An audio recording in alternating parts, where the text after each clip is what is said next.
Hi all. I just wanted to pop in and make this really short video for you to help us make sense of our most difficult poem, The Windhover. I chose this poem because it's really about emotion. It's about the sound of the words.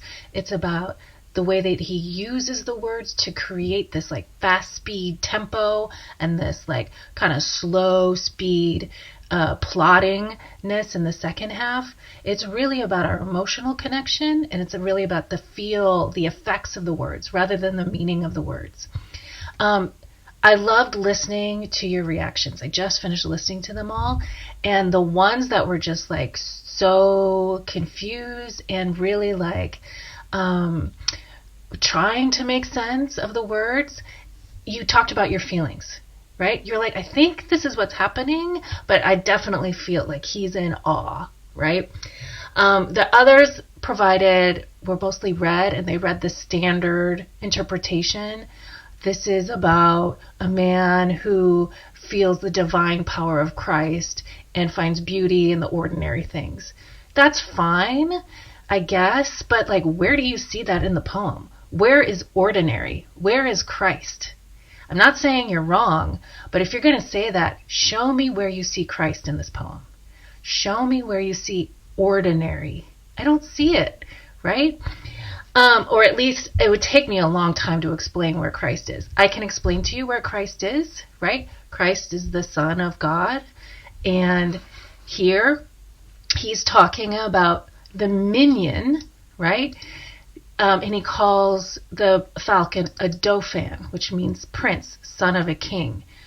And then we kind of have this imagery of someone on high falling to the earth, and we end with a gash gold vermilion, which is about the sacrifice of Christ, right? Christ on the cross, who is bleeding for our sins, right? So we do have that imagery, but those of you who said that this was about Christ didn't bring any of that up. So you just got to do the work if you want to talk the talk. All right, but let me just like go over some basic things so that you have a better sense. Usually when we talk about this in class, we can spend time with it, but I just want to give you a really quick rundown. First off, how many lines are in this poem? 14. Where have we seen 14-line poems before? Last week, right? It's a sonnet. This is a 14-line poem. This is not a Shakespearean sonnet like the one you read last week. Rather, it's a Petrarchan sonnet. So it's 8 lines, an octave, that has a rhyme scheme, A, B, B, A, B, B, A, and a final sestet, C, D, C, D, C, D. Okay? So, Petrarchan sonnets have an octave and a sestet. The octave offers us an image or an argument, and the sestet somehow changes that, does something different. It either responds to a question or it offers us a different or responding image. Here we have a definite shift between the octave and the sestet. This first octave, those first 8 lines are fast. You have to trip over your words to say them. Every line races to the next line. There's a lot of enjambment, and I caught you guys that weren't paying attention to the enjambment. You gotta trip over to the next line. It's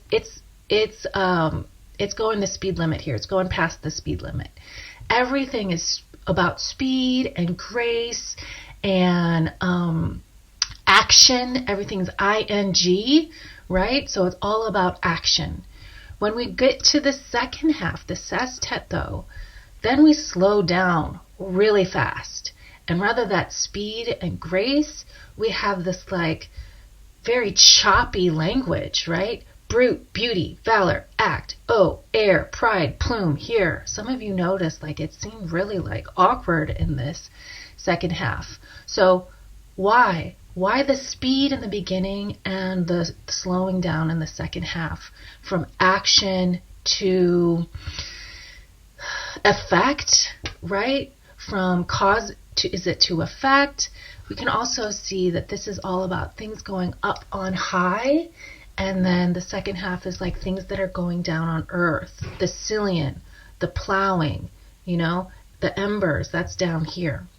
So think about the difference between up high and down below. And then also we have like, the morning. Here we have morning and dapple dawn drawn falcon. Like things are very bright and sunny, and things here seem much darker, right?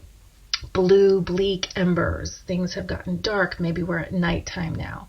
So just notice, just observe some of these things, some of the effects of the words, not just the meaning, but the effects, how they make you feel. All right, good work, guys. I love reading your thoughts and engaging with your ideas as they come into your mind. Let me know if you have any questions.